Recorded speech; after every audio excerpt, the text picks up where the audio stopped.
Hello everybody and welcome to ChessDiagnostic. It sounds like there's fighter jets going on outside. So I wasn't sure if I should show this game on my channel because it's somewhat controversial. It's a game played in 2011 between Kasparov and Schulz, and Kasparov accused his opponent as black of using computer assistance. Now, I'm not sure if that's true, and we're not talking about the world famous world champion Garry Kasparov, we're talking about Sergey Kasparov. And either way, it doesn't matter because this game's brilliant, whether a silicon computer came up with it or a person. So let's go through the game and see if we can judge for ourselves. E4, knight to c6, knight to f3. So we're in the Nimzovich defense, a somewhat unorthodox opening, but after f5, it becomes really unorthodox because he's going for the Colorado counter gambit, and Kasparov accepts. Pawn takes, and the main idea behind all these gambits is simply to give away a pawn for more rapid development and more control of the center.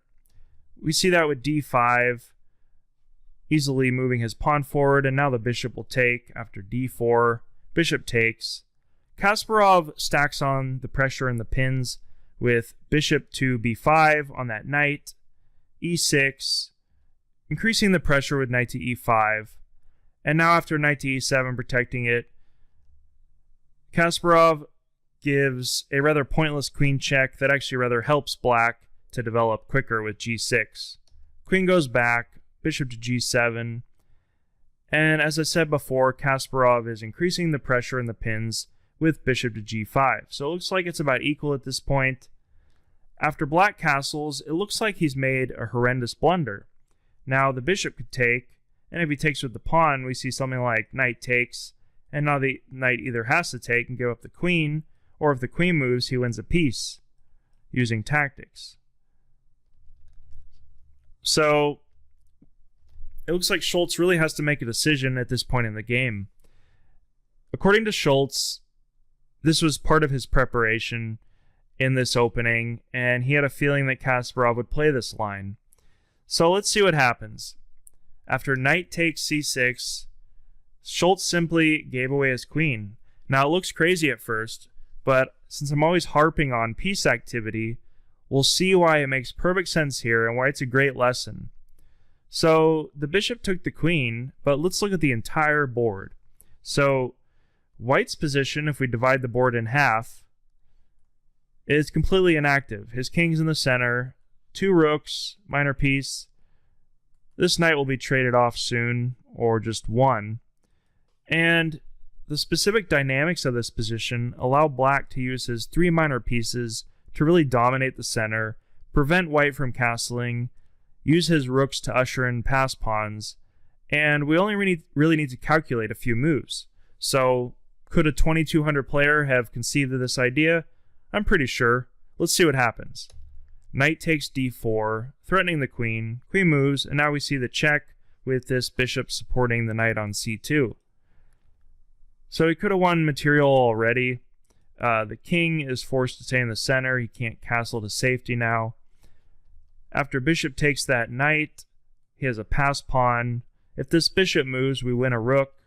So he tries to develop immediately. We take that bishop anyway. And now the rook's trying to get out. So the computer is actually evaluating this as winning for black already at this point. And it makes perfect sense. Black has very active minor pieces, 3 in the center, and this rook is really not to be counted as an active piece. So it's really queen and rook and knight versus 3 minor pieces and 2 rooks. Plus, I would say, a pass pawn. Now this pass pawn really decides the game, and he just starts pushing it. So with bishop to e4, he's just trying to increase activity. The rook can't take because there's that fork on d3, and now he's threatening something like bishop to f4. After pawn check, pawn moves forward, threatening the rook. The rook has to become even less active, and there's all kinds of discoveries to win this rook. And accordingly, or according to some sources, it looks like white resigned after bishop to f4.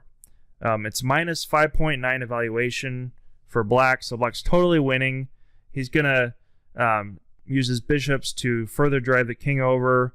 He'll either take this rook or this knight, and he'll just usher in this passed pawn. Some sources, though, give a few more moves, such as queen to g4, knight to d4, threatening the rook to a1, something like bishop to f5. But either way, at this point, there's a very clear winning line. We'll just analyze some from the computer. Let's say the queen tries to get over. We see bishop to d3, king to g1, rook to d5. Really, black has tons of opportunities to win. He can even just move the bishop over, take this knight, and then just move his rooks over and queen a pawn. White will try to escape by getting his pawns in, but it's just too slow. So what do you think of this game? Do you think that Schulz used a computer, or do you think he really could have come up with this combination himself? Again, there's really no huge blow. It's just all piece activity. If you can understand that, which maybe Schulz does, a very deep understanding of piece activity can lead to these very deep conceptions of these strategical ideas. So I just wanted to bring this game to you. Maybe it's controversial, maybe he cheated, I don't know. But I found it very beautiful and interesting, and it's quite a rare combination for sure. Alright, thanks for watching. I'll see you in the future. Bye-bye. Hey everybody, thanks for watching. Hope you enjoyed this video. Hit the like button, leave a comment, and subscribe for future videos. See you in the future.